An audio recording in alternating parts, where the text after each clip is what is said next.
It's quite easy for you to recognize that which is yours because it feels normal, it feels natural, it feels like you always had it. And that which is not yours, which is not natural, which is conditioned, it never felt right. It never felt good.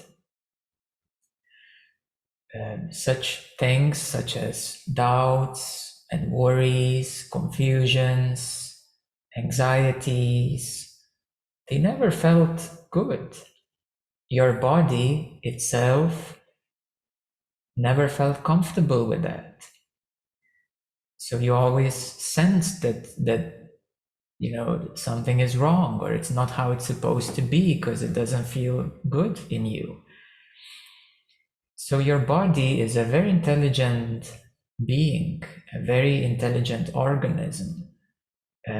Your body consciousness, we can say there is the body consciousness as well.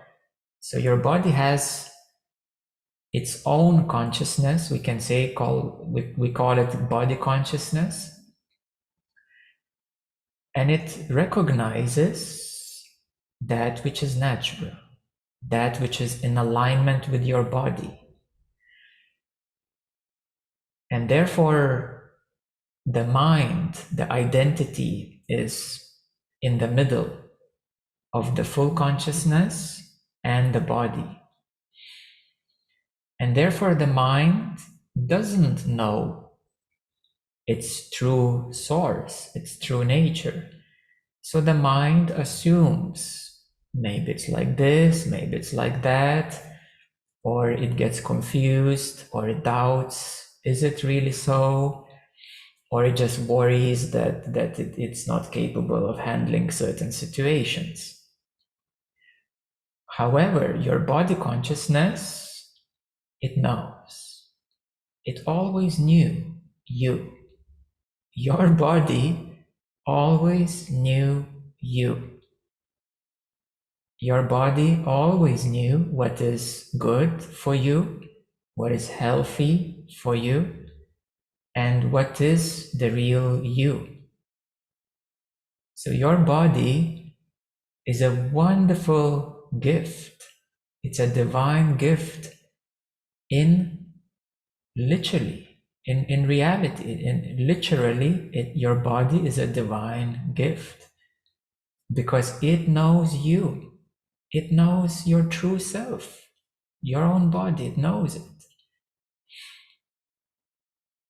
And it's only uncomfortable in the body because there is distortion, mental, psychological, emotional distortion. And that's why the body doesn't feel so good, because something is not right. So your body knows what is natural. It knows consciousness. It knows you. This is a very important foundation. And how does the full consciousness feel like? We use the word natural, and natural means it is open. It is open and it's allowing things to come and go. It is open like the sky, which allows the clouds to come and go, the birds come and go, the planes to fly, the rain, the sun to shine, the thunderstorm, the peaceful, tranquil openness. So consciousness is like that. It is open, it's natural, just like the sky, unconditional, allowing. Today we can explore certain deeper understanding of this and some real life examples. So some of my students who have come to full consciousness, some of them they got surprised that they are becoming more normal. They're becoming more normal human beings. That they are returning to life in a normal way. Some students are referring that their spiritual occupation has finished, that their full-time spirituality has finished, because it's the end of seeking, the end of searching. And if one has spent 5-10 years in a full-time spiritual occupation, then it's a big change in life, because now suddenly they found it, they're open, that's it, it's done. And it can come as a big shock. So now what? Yeah. So it's like, oh, that's it. I'm right here. And so now what? What should I do with my life? I spent 5-10 years seeking, searching, looking, trying, and doing all these things. And now that's it. It's a spiritual retirement. We can say so. Yeah. So it's coming to the spiritual retirement. And it's the same as retirement from any work that once one comes to a certain age, one retires from their daytime job, and then it comes the same sense of now you're free, and now you're free from this momentum of work and healing and this and that. So I have some students who experience this kind of shock that, that's it, and now what? And of course they realize, it comes with a bit of a humor and a realization that, now it's time to live and enjoy life and enjoy the fullness of life. And many times people tell me that at the end of their spiritual journey, they find that many things change in their life, like because if they were into, let's say, mantras and devotional practices, that suddenly it's not necessary, it's done. And if they were reading some books and then and they come to full consciousness and that's it, and there's no more need to read those books. So their house became like a shrine. All their shelves are full of spiritual books, and now there's no more use for them in this way.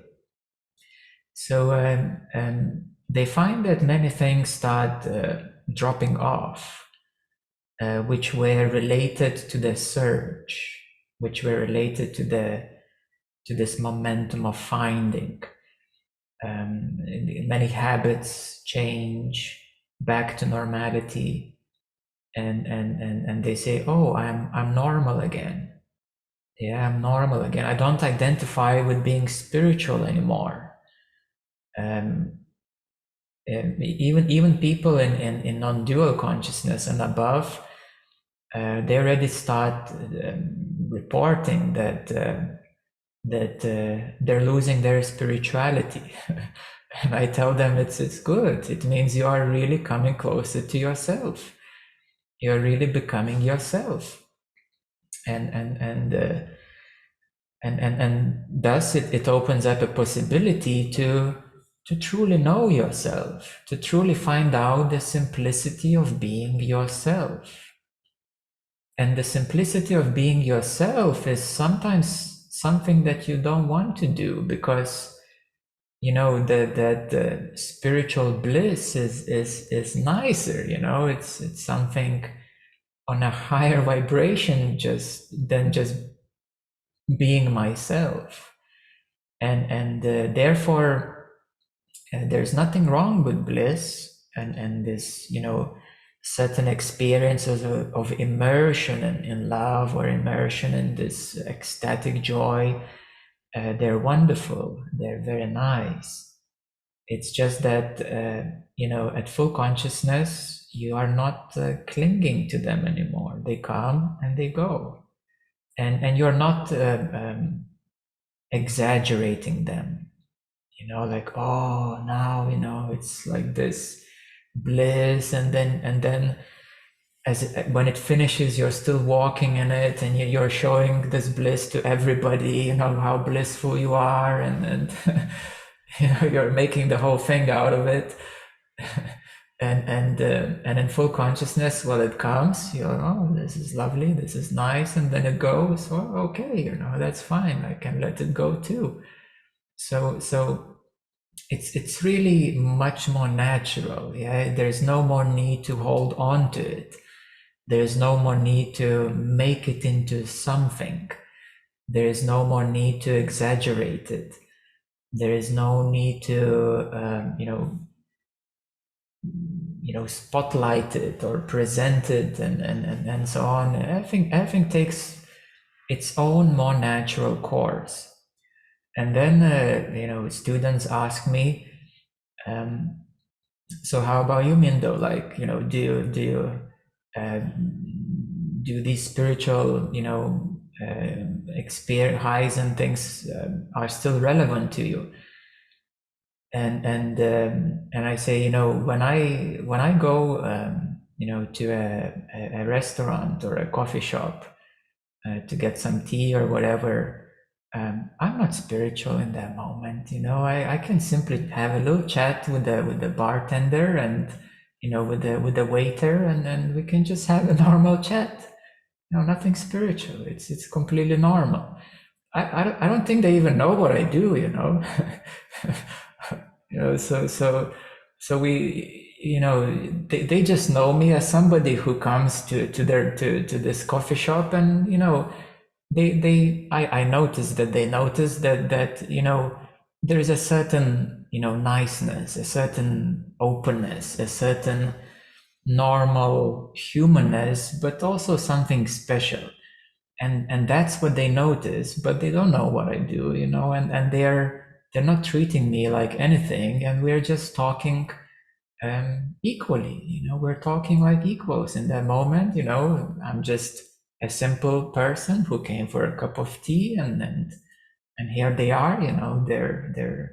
They're helping out with making this tea, and then we just have a little chat, and that's what it is. So things become more normal. Things become as they were, as they are. And of course,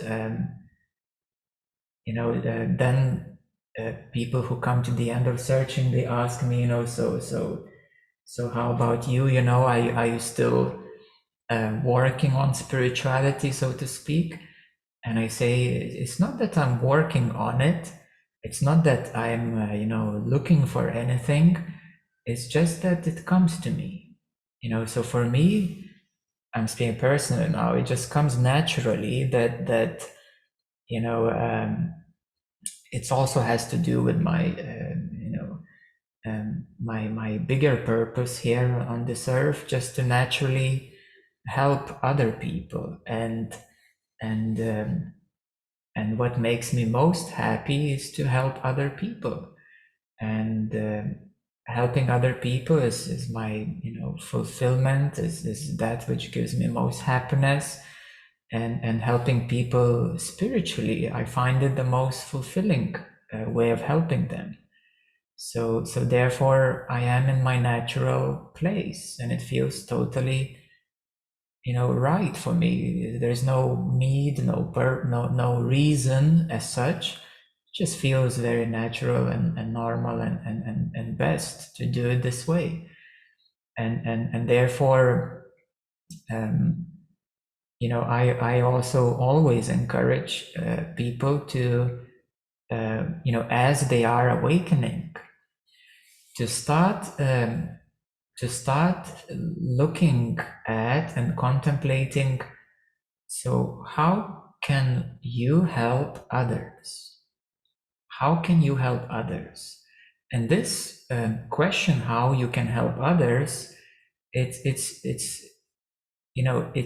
a way of growing. It's a way of growing. it's a way of growing, because I will tell you the secret to happiness. And well, you already know it, but I can elaborate on it. Is is that the secret of happiness is helping others. The secret of your happiness is happiness of people around you, of how happy you make people around you. That is a secret of happiness.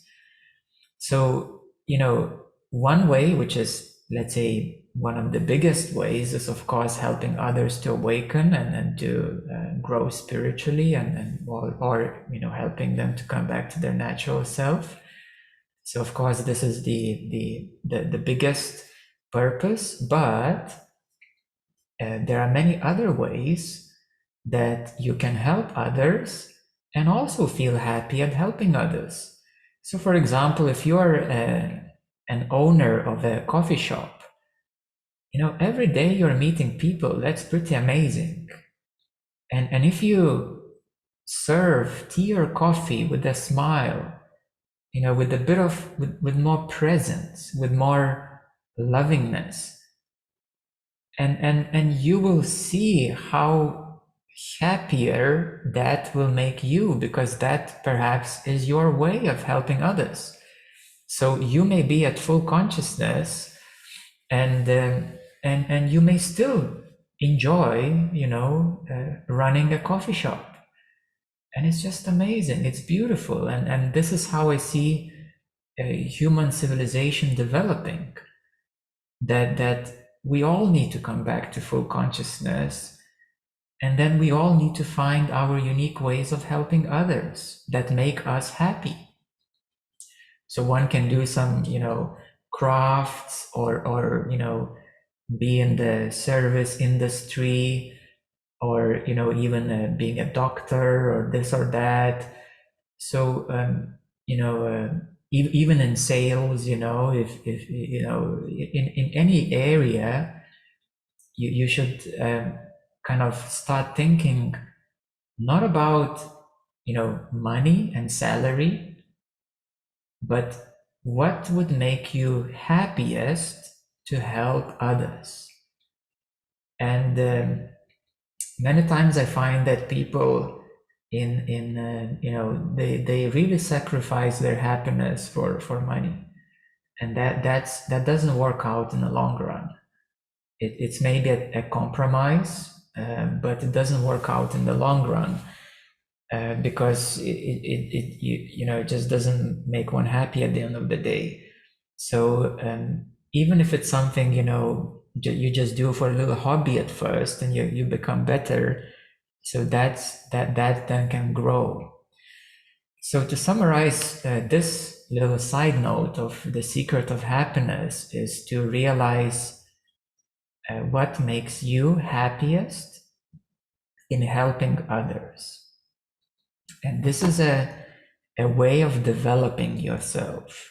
This is a life of fulfillment.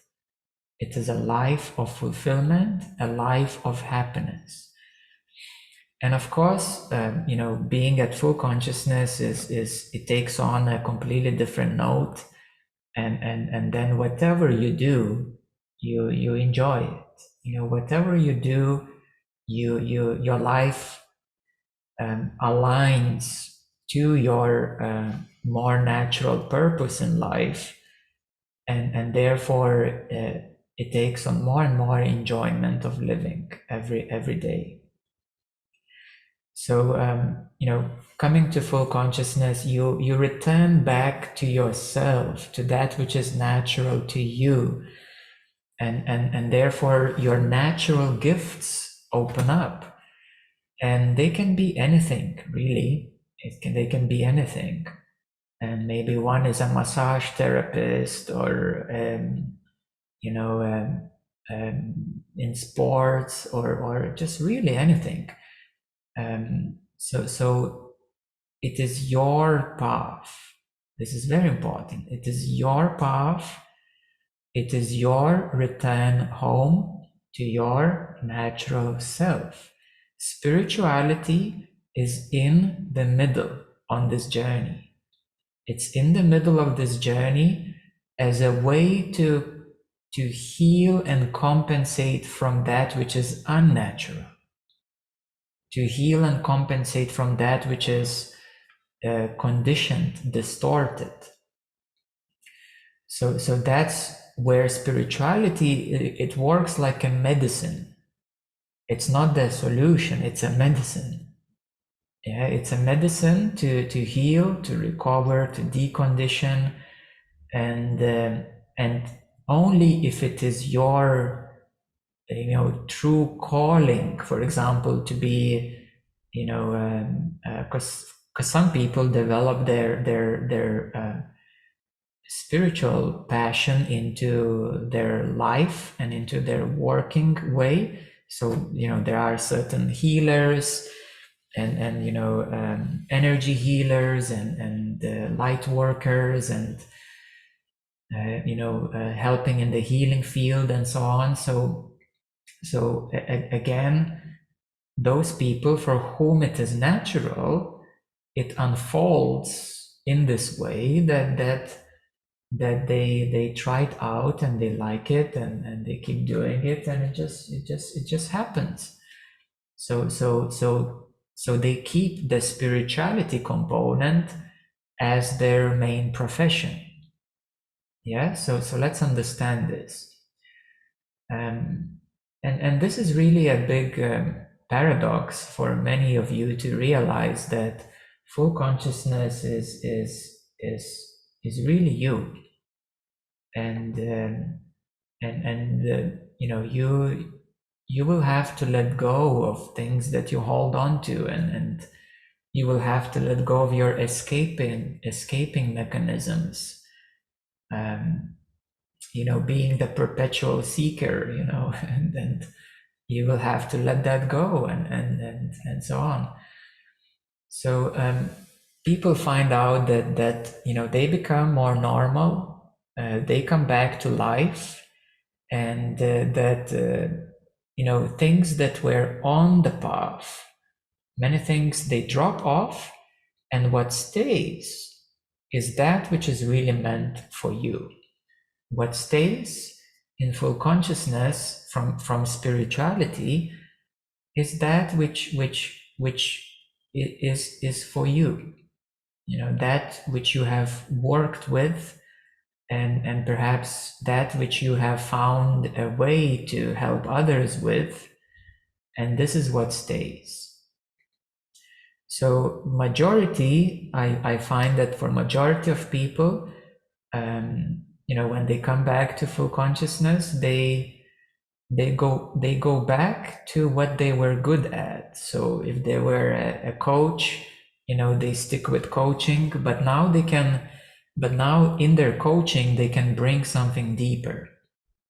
They can bring something, this deeper way, this more intimate way of being with somebody else, because they don't feel any separation anymore from someone else, and you feel that you are this other person. You are completely one. There's and it's this is another interesting, like, how do you feel one with another? Like, do you really feel that you're in their skin and bones? No, not like that. You're not really in their skin and bones. You simply have no idea of separation. You just have no idea that this or this is separate. And when you have no idea that this or this is separate, it is just one. It is just one thing. This whole experience, everything is just one thing. So, no, I'm not the wall, literally, I'm not the concrete, literally, in front of me, but I have no idea that it is not me either. So the wall loses its solidity, and any idea of separation is dissolved. So there's no separation.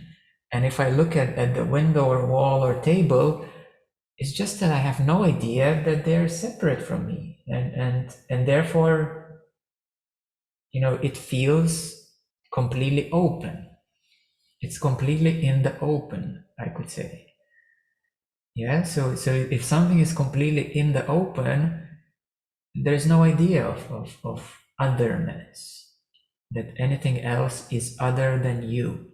I have no idea of myself as this body, and I have no idea that this wall or this mirror is something else than not me. So you see, I have no idea of separation. And therefore, in my experience, everything is open, everything is here, and I just have no idea that this is me or this is not me. And my body is not panicking about it. Yeah, it has no anxiety. Oh, I'm losing myself. No, I'm not losing myself. I am myself. I'm not losing myself.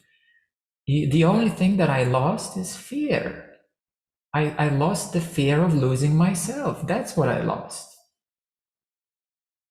And when you lose the fear of losing yourself, you are yourself. Yeah, and my body is relaxed. It feels much better than before. It feels like so much more relaxed. It feels so much more lighter, natural, spontaneous, open, alive, engaging. Yeah, like it's like it's finally open. It can finally, the touch, the sensations of the body, the sight, the smell, the taste, the touch. It's all like electrified. It's all amplified, and it's just amazing. You touch something and you feel this fine texture. I'm touching now this wooden table, and it's just this fine texture, and I really feel it because there is no mind filtering what this texture is. So I have a direct touch without any filters of the mind. So therefore, in full consciousness, there's a direct seeing, direct knowing, direct feeling, direct experiencing. There is no more backlog filtering. The mind is not backlogged. It's not clogged. It's not, fuzzy. It's not fuzzying you, like, oh, I have all these ideas in my head. It's it's a mess. I feel like a mess. It's so confusing and this and that. It's just like, it's gone. It's gone. And here you are. You are. Here you are, and you are clear. So one key word to mention is clarity. You are clear, and well, you feel clean as well. You feel very clean and clear. It's like you have taken the ultimate shower, the ultimate bath, you know what I mean, because we have this waterfall of light meditation, and many of you experience, this cleansing effect. But this is kind of the ultimate cleansing, because there's this clarity and cleanliness. So your senses are relaxed and they're clear.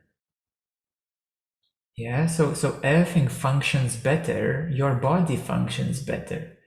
It's not clogged by emotional baggage. It's not, your body is not confused by the mind.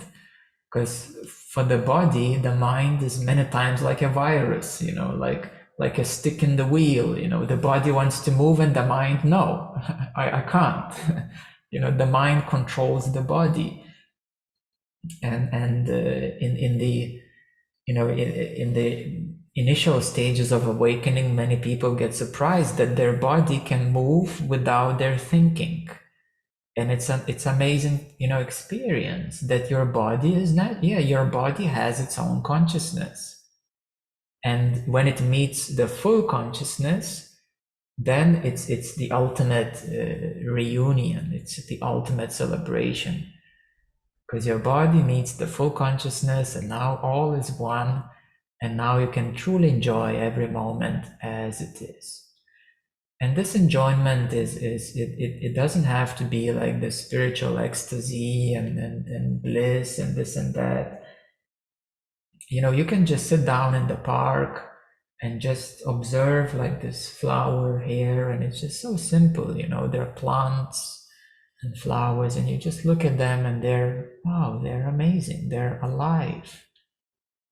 And it's like you don't think about that anymore, but you just like feel them. You're like one with them in a real deepest way.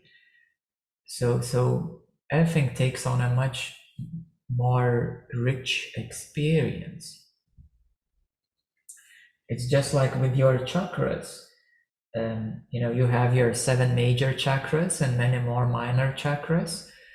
And as Krishna has put it very well in Bhagavad Gita, is that you should be like a flute. You should be like the flute for the divine air to flow through, for the divine music to flow through. So you should be empty. And chakras are like these flute, holes. Your body is like a flute, and the chakras are like the holes.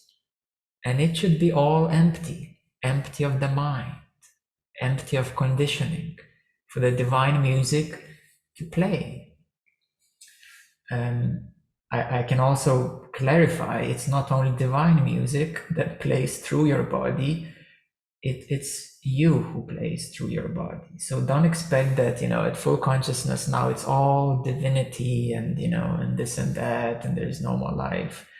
No. You are you, and your God self will just flow through you. And it feels natural, it feels very normal, it feels very ordinary, but it's not the ordinary, it's more like extraordinary ordinary. You even there's this duality of what is special and what is normal. It just dissolves. So at the same time you feel both. You feel like this is so normal, but it's so special too. And only if you refer to what is normal and what is special, then you can refer and contrast it in your head.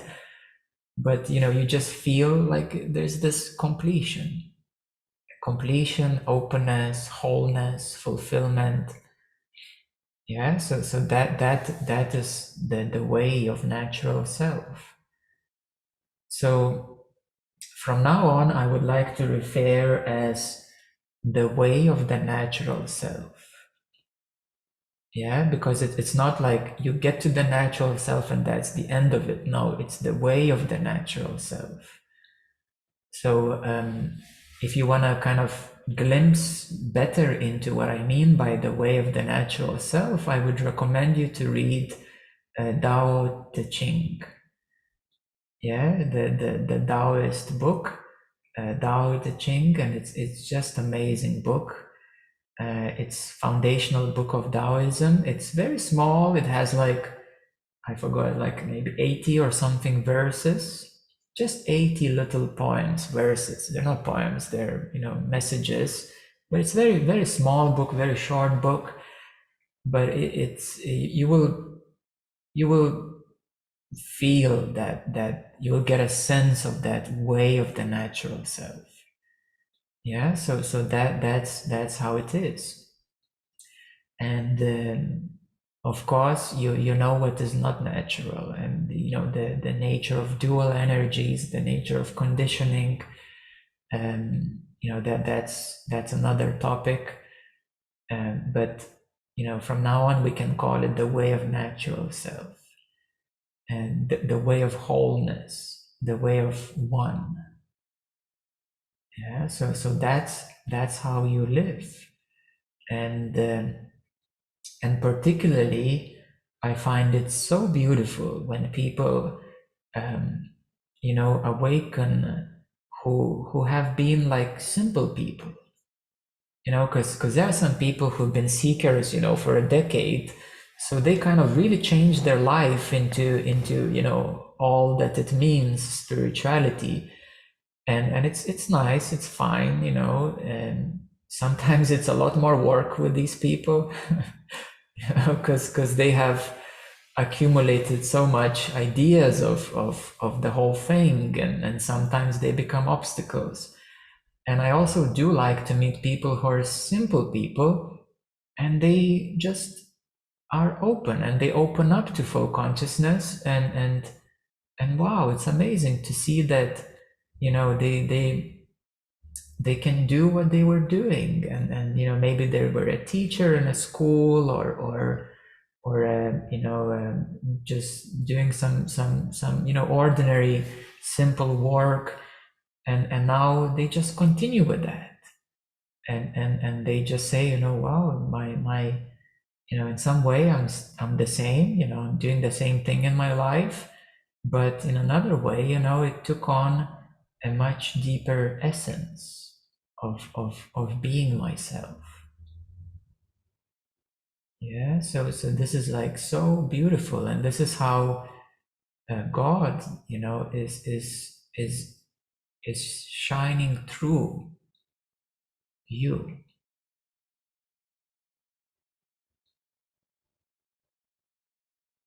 So in this moment, I invite all of you to recognize that this is how God, divine consciousness, is shining through you. And I also invite to reflect if you have any ideas of how it should be, and just recognize that probably they are your obstacles. Like if you suddenly start referring, oh, but Krishna was like this, or oh, but Ramana was like that, and probably these ideas are blocking you. You, yes, you. Because God, consciousness divine, is shining through you right now,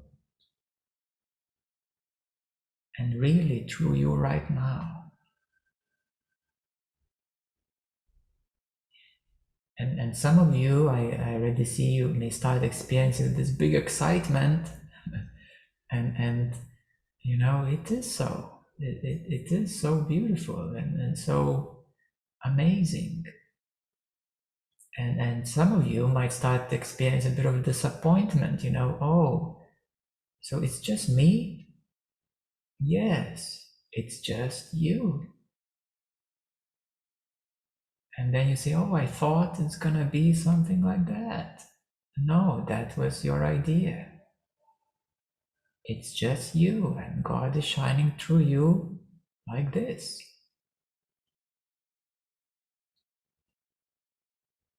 And this is special. And you could also only be disappointed if you had a false idea. Only that could cause a disappointment. Otherwise, you will feel that something very special is happening right now, and it's simple. It is simple. And it's pretty normal, actually. It's special, simple, and also normal.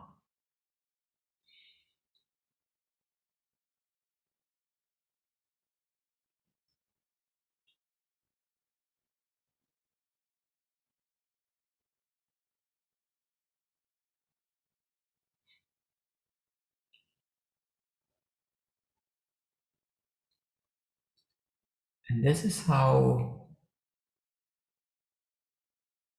God, consciousness, self, reveals itself now.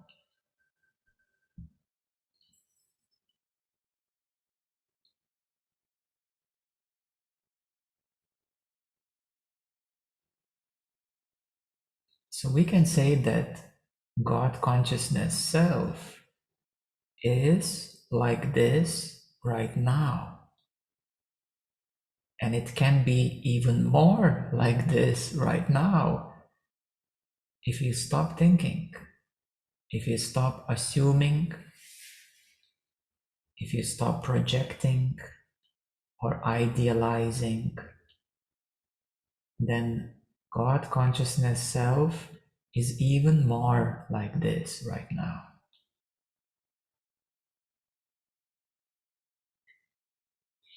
There is this special openness, like something special is in the air, and that's what it is. That's what you are. This special, alive openness.